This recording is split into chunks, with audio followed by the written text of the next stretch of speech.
He's a director, he's a screenwriter, he's an acting coach, and he's an improv comedian. So this is Saad Khan on Vocal Voyage with Disha Vyapur.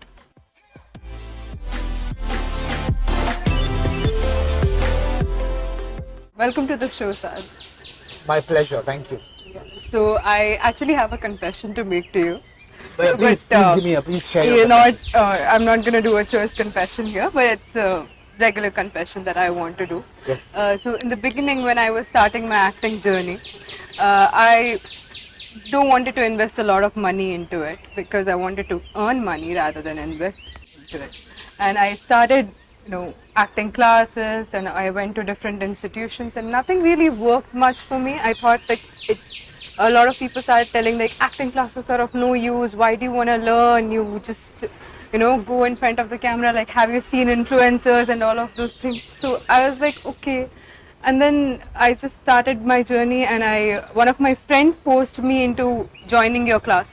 Okay, my one-day acting workshop. Yeah, Okay. yeah. So You were forced, like yeah, I was carried literally and forced. put in a gunny bag. I don't wanted to do it. It's like I don't want to invest money on all of this. Because you've already done enough. You have done some training. I've already done a Okay, lot. fair I had also lost a lot of money because of spams and all. That's a different story. Sure. But yeah, one of my friend, he forced me a lot to join your acting class, the one-day workshop, and I was just because of his force, I registered and I was like, okay, fine, let me do this. This is the last thing that I'm gonna do. So then you jumped into the ocean. Yeah, I just jumped into it and I attended the classes and I really loved it. Thank you so much. It has been very helpful for me to understand how important it is for an actor to be trained in his craft. I mean, yes, acting is a skill that is present in a person, but it is very important to work on it and develop Hone it. that skill and involve yourself in the craft a lot more. I get it. But I know this is mostly about asking me questions, but I'm going to ask you a counter question, which is what was the difference that you found in my acting training? So as it is one thing, it is a 1 day class. So you're trying to accommodate a lot of things into it, which makes us be attentive all the time. Correct. So we are very sure that whatever information is going to come out of you, it's not going to be just for time pass. It's going to be something which is very informative. We need to be attentive and need to listen to everything that is going on. What about information overload? That wasn't a problem? No, because it was like mostly like a transformation. Okay. It's like once you enter that room, you're transformed into a different word, which is speaking only about your, about the craft and about how you can execute it, how you can perform on stage and perform in front of the camera, how you're supposed to do it. All of that, it's just a different word that you're transformed into, getting into the character, trying to be a part of the character. So all of that is not tiring because there was a nice transformation towards moving towards the character. Superb. That's understanding wonderful. it. Lovely. And So I also wanted to put everything into 1 day, but I didn't want to cram too much in. I just wanted to make sure that because I knew a lot of acting students that are coming are also coming from a director's perspective. Yes. And I think it's always important that if you do get an opportunity to learn more, it's always better to learn from or go through a training with people who have been doing it practically. That way there is a good amount of information that comes to you, which at a lot of times will also be very new and novel. Yeah.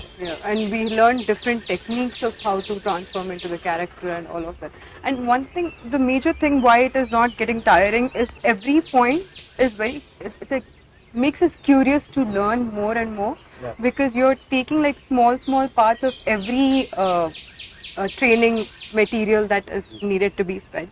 And it's not overloaded on a particular topic, but every topic is briefly introduced, which makes us curious for the next one, rather than dragging the same for a very long time. Just a few days ago I got a call from a parent who wanted me to do an acting workshop for her children who are just moving forward in their career. Okay, that's They nice. were like early 20s, and she had a very interesting thing. She was like, my kids, they want to be in front of the camera.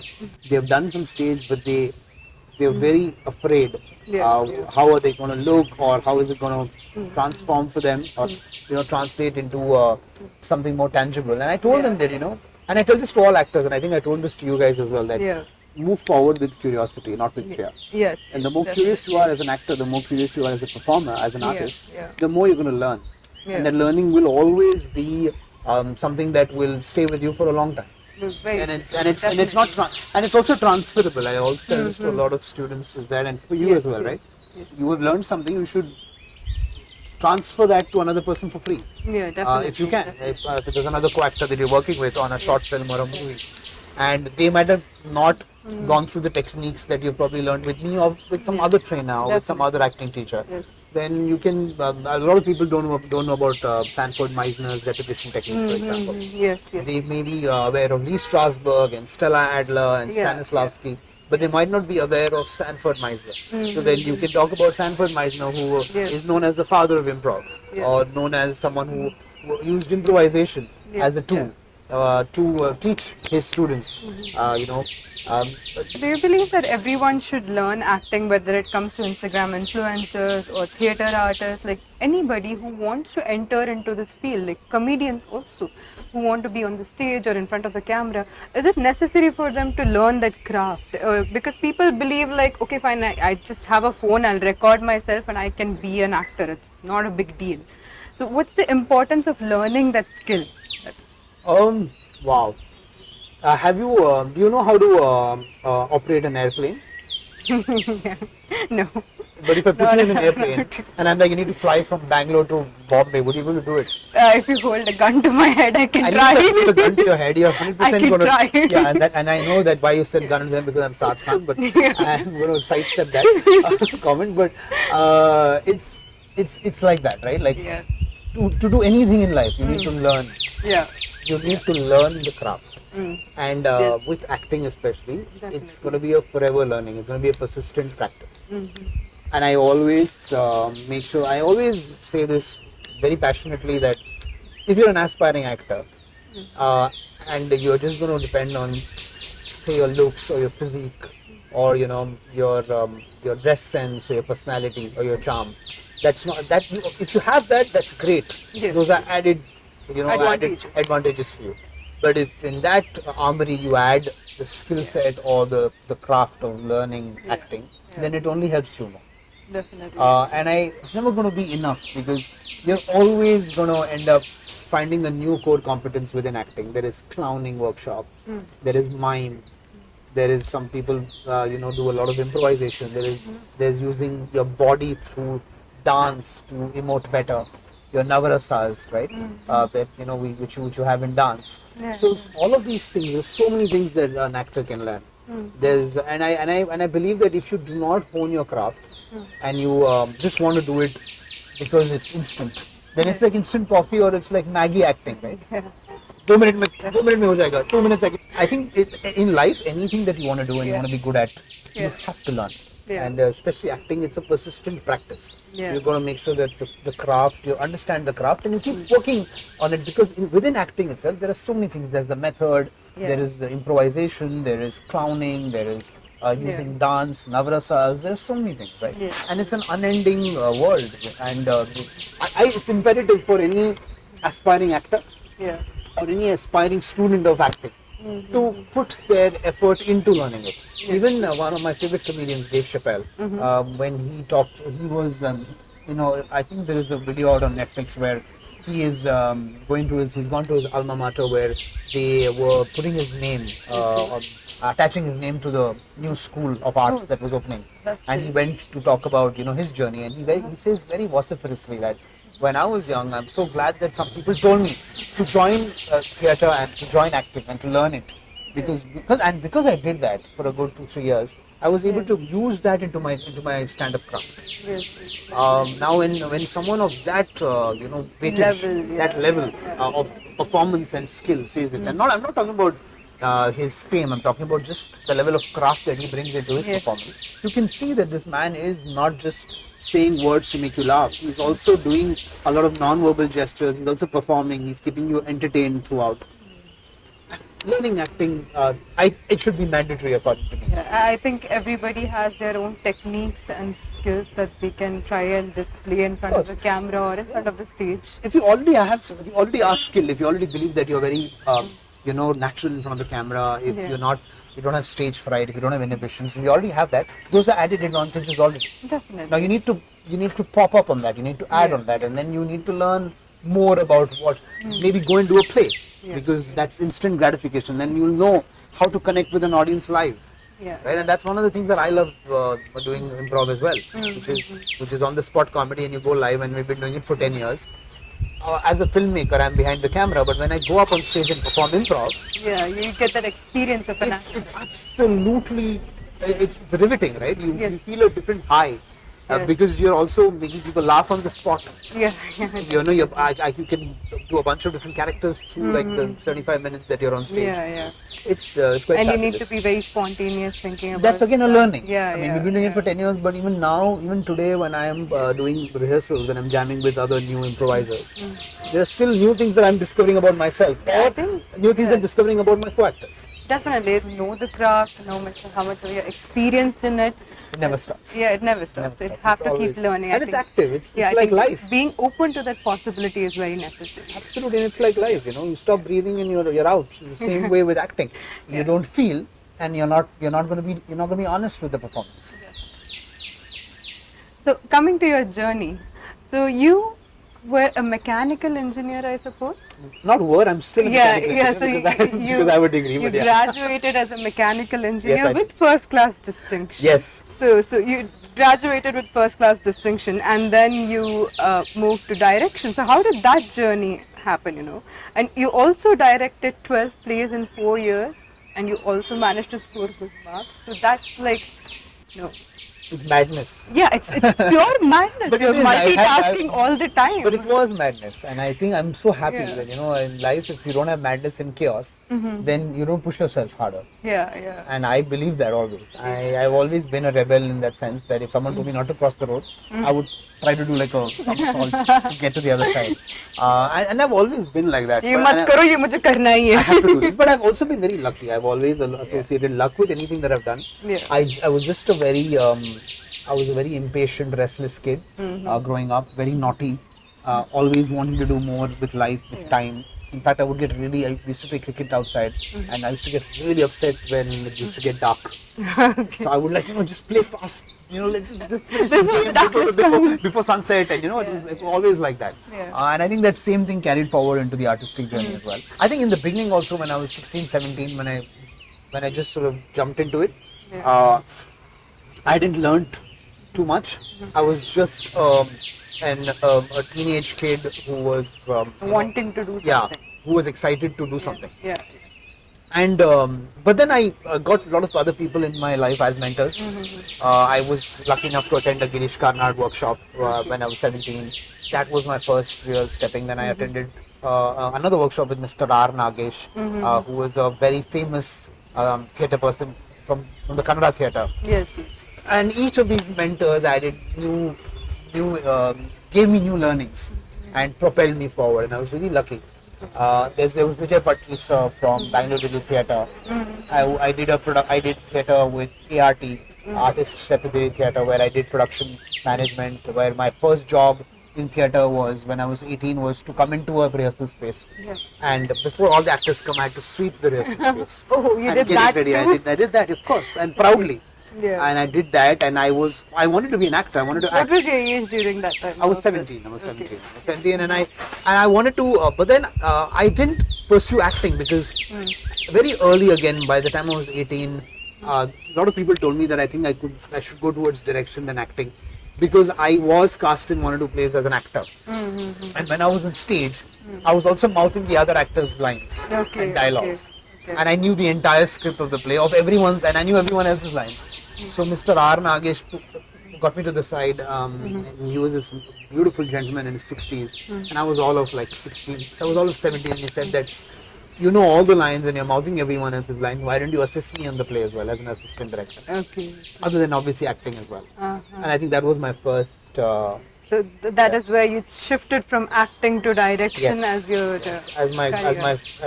co-competence. Yeah. And I kept pushing. I also did act, but then slowly by the time I was 20, 21, I was directing more than acting. Mm-hmm. Okay, so you mentioned about Mr. Girish Karnad. Yes, of course. So he has, been your mentor and he has taught you a lot of things. You did attend a workshop I by attended, him? I attended a workshop. I attended a weekend workshop with him many years ago, and I was the youngest in that workshop. Oh, okay. And the workshop was supposed to be 18 and above, and I was 17, and I said, I just said no. I didn't lie, but I said I cannot not be in this. Oh, okay. And I So you did not almost broke fake down. that you're 18. I didn't. I just almost broke down, and I said I had to be in this. Please मुझे छोड़ दो. Not like that. I did it far worse actually. Far worse. And I think at that point of time, the management, the person managing that workshop said, you know what? No, it's okay. Come for it. Okay. And I think that one workshop led to me then acting and being a part of R. Nagesh sir's play, which was again a Kannada play of Girish Karnad sir, which was translated into Hindi and performed in Hindi. This was again, that was another experience. So what is the one valuable lesson that you learned from Mr. Girish Karnad? Two words that always resonated with me was observe and reflect. Okay.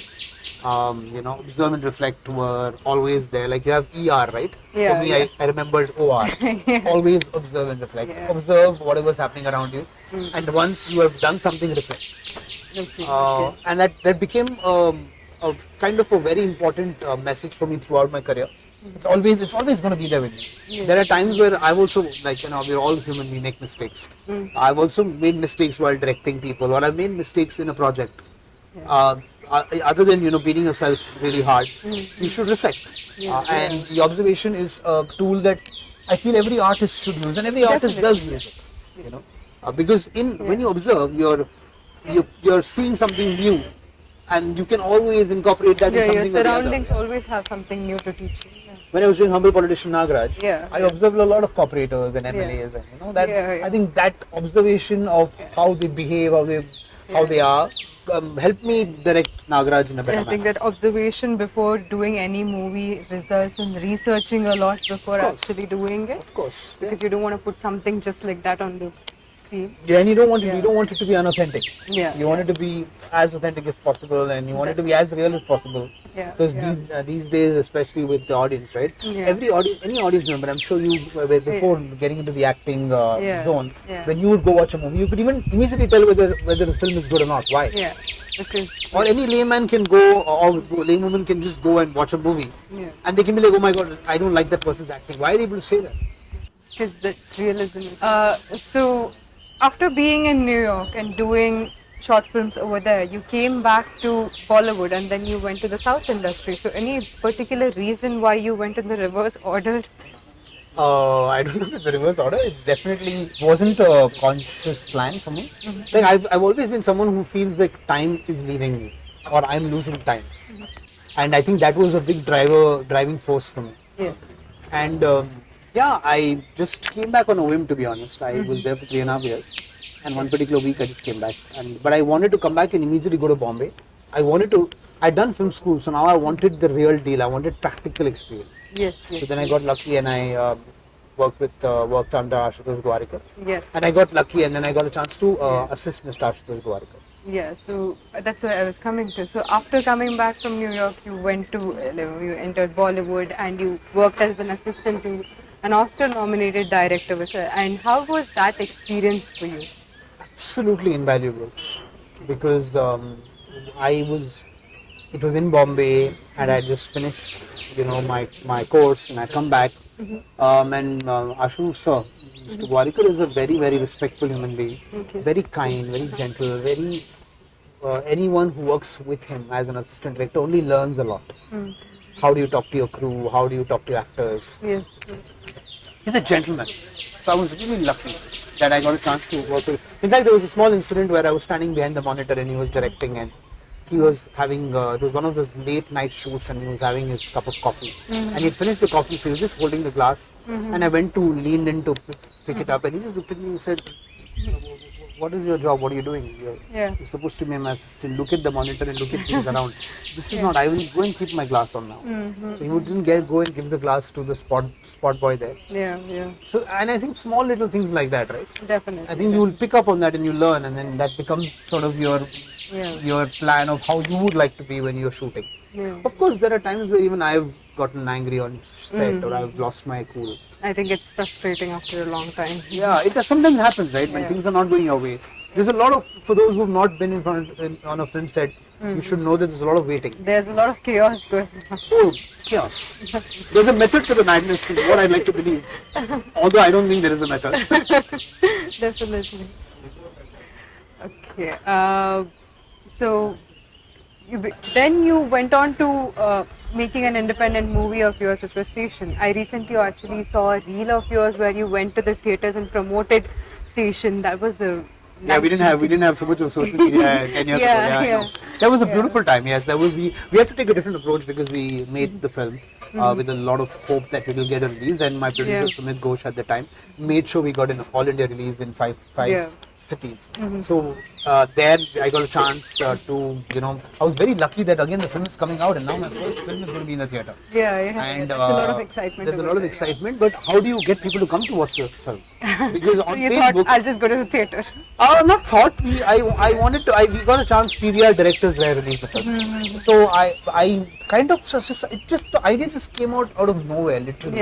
It's not that I was sitting outside PVR theater thinking, how do I promote my film? No. Queen was running. Kangana Ranaut's Queen was running the packed houses at that time, and my trailer was placed before Queen. So it was a packed house. So I had this audience, and the trailer was played. So before at the center censor certificate, I would request the PVR managers who are very kind to just stop it for about 10 seconds. Okay. Or 20 seconds. Give me 20 seconds and pause it. Okay. And then after I finished, they would play my trailer. So just before that, saying that this is a censor certificate, I'm a director. This is the first indie film from Bangalore. We made with a lot of hope, and we don't have Sunny Leone or some big people to promote the film. It's only all of us the newcomers. I think all of them were newcomers in Station. Everyone, including me, all of us newcomers, would say, please go watch the film. And the entire auditorium would just, erupt in a cheer. And so many people from that time would also then meet me later in my life. 5 years later when I made Humble.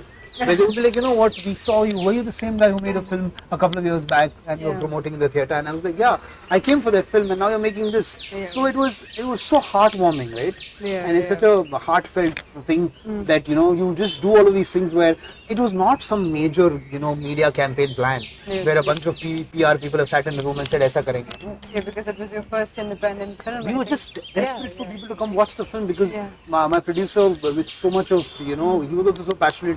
He went out there to PVR, made them see the trailer, they took up the film and then they released the film across India. So it was, we were, again, I keep coming back to that word luck. I mean, how else would a guy who's Saad Khan from Bangalore be able to do it? No way. And, Station was a crime thriller, I believe. Yes. And after Station, you went on to do Love and She, which was an indie film. It's a Hollywood indie film. Yes. Indie film. And after that, you have been, diving into comedy a lot these days, to Humble Politician Nagraj or Constable Girpade. So, is there any other genre that you're going to dabble into, or is it comedy that you're going to continue after this? I hope I hope that luck surrounds me again and I'm able to dabble into different genres. Yeah. And all the genres, hopefully. At least how much of a time I have in my career. I'm doing a romantic comedy next. So I'm not just doing comedy, there's a romantic subject to it, and it's got a little bit of a genre bending feel to it as well. Sangeet that I'm doing. And hopefully after that, I love horror. I love psychological horror. I love crime. I love history a lot, period a lot. And I'm sure, if things align towards me, then hopefully there will be more than just comedy that I'll be doing. So there are a lot of new things that are going to come up, I believe. Hopefully, yes. And I'm going to work towards it for sure. Because it's going to be really nice that I love the work of Jordan Peele, who's made Get Out. But who's also known to do amazing comedy sketches with Key and Peele. Right? And I think that's such a beautiful inspiration. Yeah, definitely. So, you move, as you said, you're gonna keep changing the genres, and you moved from Hollywood, Bollywood, and like South industry, and you kept changing the languages also a lot of times. So I feel like you have been a person who is not comfortable of being in a comfort zone. You like trying something out of your comfort zone every time. I like to be challenged, of course. Yeah. I love challenges. I love challenges. In fact, just 5 years ago, I started playing football again. Exactly. And, You're always trying something new. And all the people that I play with are like their 20s, and I'm like this older guy trying to match up with them. But it's a lot of fun because I think again I'm inspired by Clint Eastwood. I'm inspired by Yash Chopra. I'm inspired Yeah. by filmmakers who never let age come in the way, Yeah, definitely. or challenge come in the way. Age is just a number. Absolutely, and I think for me it's about challenges, and the more you challenge yourself, the more open you are to new perspectives. And film is a perspective, right? At the end of the day, when no two people or no five people will like one film together, Yes. and I believe that as a filmmaker, as someone who's also consistently and constantly learning, for me it's very important that if I get bored while I'm doing something, Yeah. then that's a problem. Yeah, that's Because if I'm definitely a getting problem. bored, then the audience is going to get Yeah, bored. definitely that's. But that's why I love improv so much, because in improv, every new show is a challenge. Because a new audience, and we don't know what we're going to be doing. Yeah. We don't know what suggestions we're getting. I don't know who I'm going to be paired with. Yeah.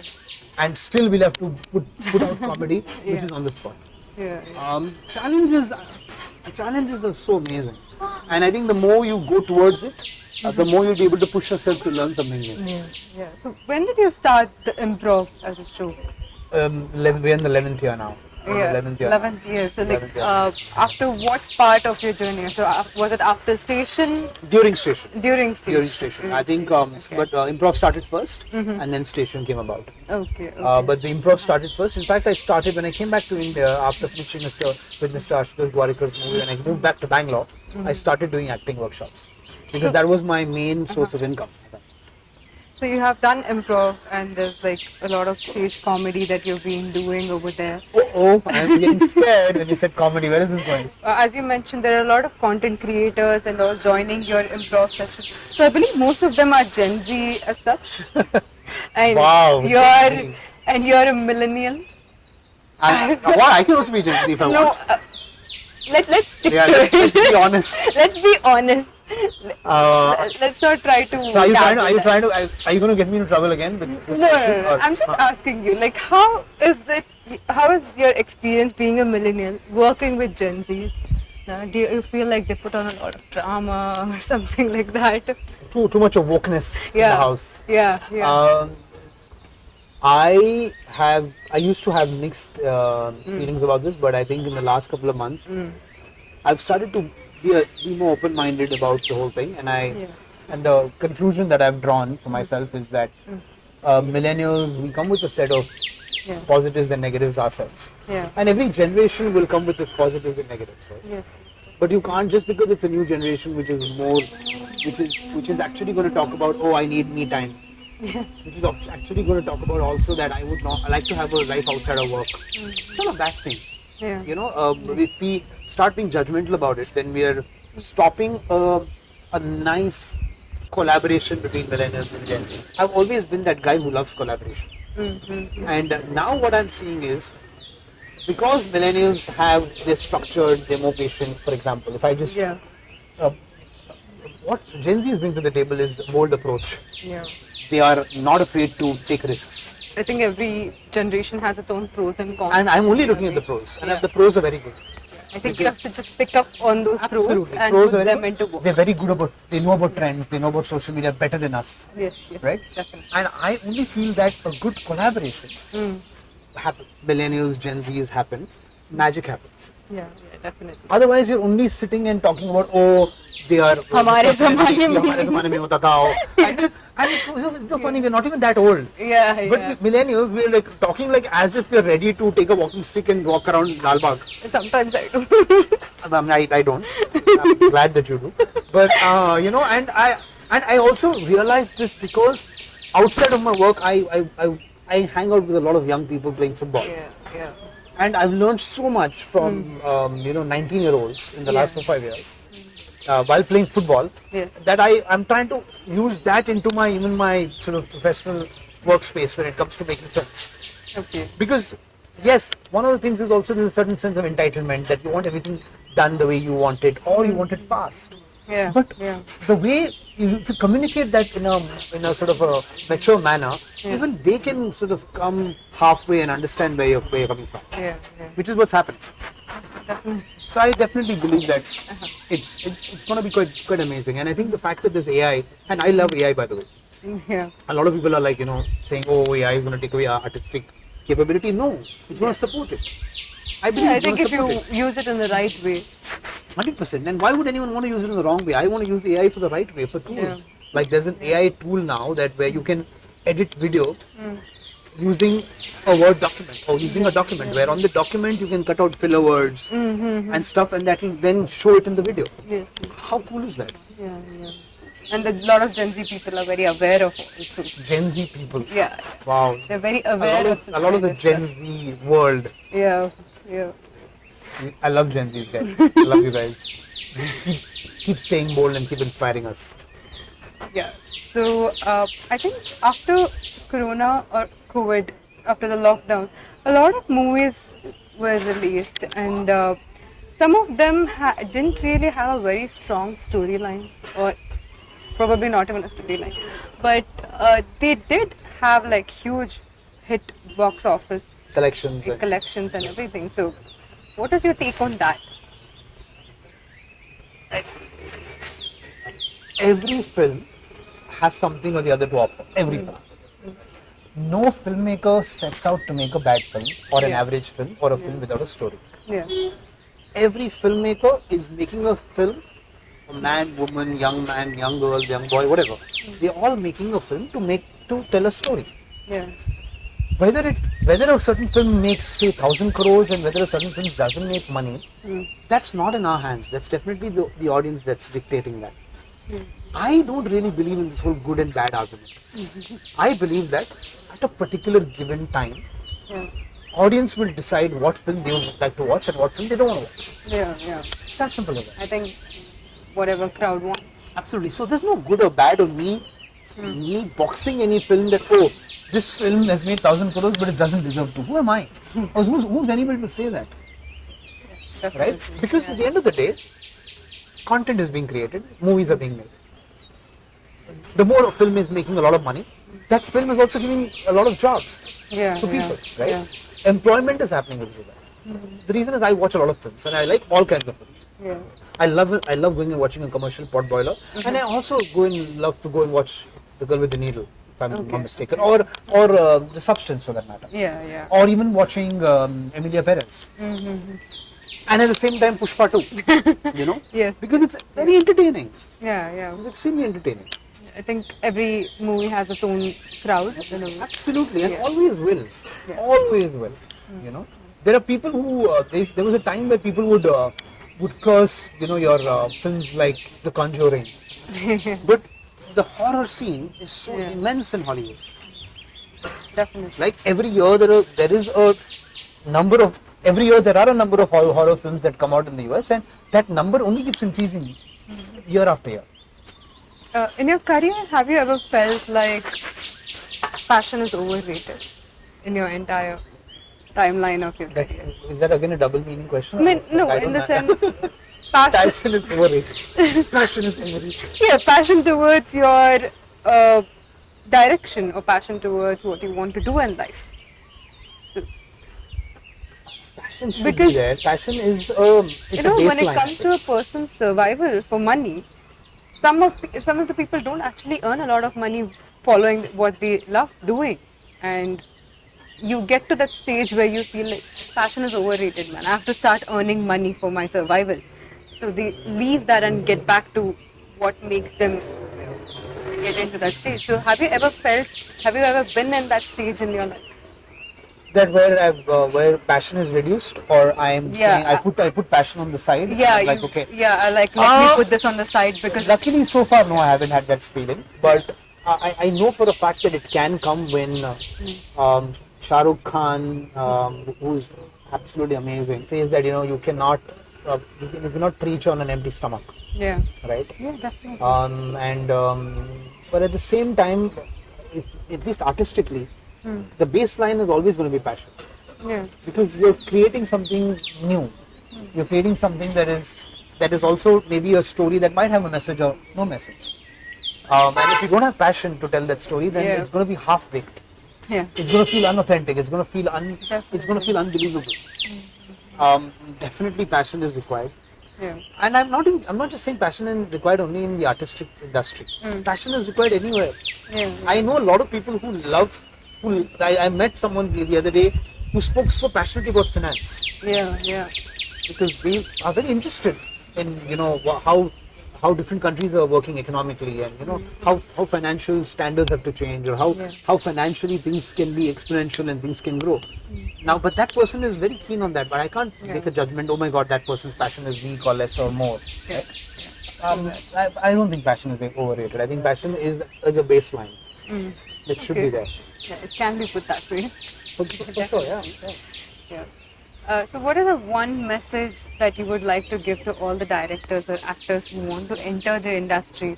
And what is that one suggestion or pathway that you would like to provide them? I'll say it in a more creative way, because of a story that I recently heard, which I found so profound, and I'm sure the story is even in textbooks for young children. Okay. It's even an 8th grader probably would get it, but Okay. the story is a pencil maker is telling his pencil 3 things. Okay. Leave a mark wherever you go. Allow yourself to be sharpened. Your mistakes can be erased. So go easy on yourself. It's a very beautiful thing to see. Yeah. I didn't come with the story. It's there on the internet also. Yeah. But when I read it, I was really touched, because Yeah. it's so relevant to what's happening It's today. definitely very People are relevant. so stuck with views, trending, Yeah, engagement. That the other things They're that very are important. afraid, especially the last part where you said that don't be very afraid because your mistakes can be erased. Yes. A lot of people are very scared of what am I going to do? How is this going to become? If I do this, will it be a good thing or a bad thing? Blah blah blah. Always confused about. And failure is like killing hope, right? Yeah, And I say the opposite. How can There's yeah. always a lot of overthinking before you put something out there. Yeah. So I think that part where it's okay, your mistakes can be erased is a very good thing to say. And also to add to that, like I think the whole idea of failure, right? If you fail, then you start losing hope. Yeah, But then there again, something else that I was just thinking about, like if tsunami happens, doesn't mean you stop drinking water. Yeah. Because a tsunami, by definition, is a calamity. Yeah. But just because that's happened in your life, for example, it's happened because water has brought it, right? And because of that, you're like, I hate water. I'm never going to drink it again. Yeah. That doesn't make any say sense. that, yeah. So, and failing is really good. And I know a lot of people these days talk about it. Yeah. I know personally I've benefited so much from it. Yeah. Because it allows me to reflect. It allows me to think back and say, oh my God, I can learn something new now. I think failures are very necessary to understand more about life. I think I've also read this about Mark Manson saying that when you undergo a failure, probably you are not responsible for it, but what happens after the failure, you are responsible for that, definitely. Absolutely. And that's where awareness comes into play. That's where reflection comes into play. Yeah. Absolutely, bang on. And I also, another small, it's not an advice, it's a suggestion to, I don't know which gen you are, Gen Z, Gen Alpha, I'm still Gen a X. millennial. Not you, you're a millennial. Yeah. But I'm saying to everyone who's probably watching this, my biggest takeaway has always been that you don't put too much pressure on yourself. Yeah. Because other people are doing something. And if there are, say, 3 people in the race, and you're the 3rd person, and the first 2 people have really gone forward, Yeah. don't think that you cannot. If you keep persisting and if you keep working hard with the right heart and the right spirit, you will get to a place where you might be neck to neck with 1 and 2. And it'll happen, but it'll take time. Is it like coming back to the rabbit and turtle story? For sure. I always believe that, that I think BJ Novak in his book writes something beautiful, says that instead of trying to be a rabbit, Yeah. hold on to the leg of the tortoise, Yeah. and then you see where it will lead you. I think persistency is a very important thing, even though you're slow in it. It's Absolutely. important to be consistent about doing the same thing as long as Absolutely. it and believe in it. 100% belief is there, and I also believe that you just have to keep at it. Keep at it, and you never give up. And all of these things are like been spoken about, but when push comes to shove, you start really putting a lot of pressure on yourself. And you're like, oh my god, I need this. And you're so, because you put so much pressure, you just want to succeed, and you think, if I don't succeed, my life is done. Yeah. Right? Yeah. That is definitely there. And I know so many filmmakers who have been working 10 years, 12 years, and they still haven't made their first film. And I understand the pain and the pressure of that. I do. Yeah, and I think at the end of the day, everyone is going to die and no one's going to remember. So, Ricky Gervais. yeah. We're not going to die. Yeah. So it's so simple. Yeah. Yeah, so I think it's. But we can't end on that note, though. Yeah, Yeah, guys, it's not going to be that depressing. So hopefully not. yeah, definitely. No. It was an absolute pleasure having you Thank on you our so show. Thank you so much, and wish you guys all the best. And I hope that you guys speak to a lot of people. And looking forward to watching the other guests that you do talk to and hearing their perspectives. Thank you for being our first guest. This is our first episode with Saad Khan. You're more than welcome. Thank you so much. And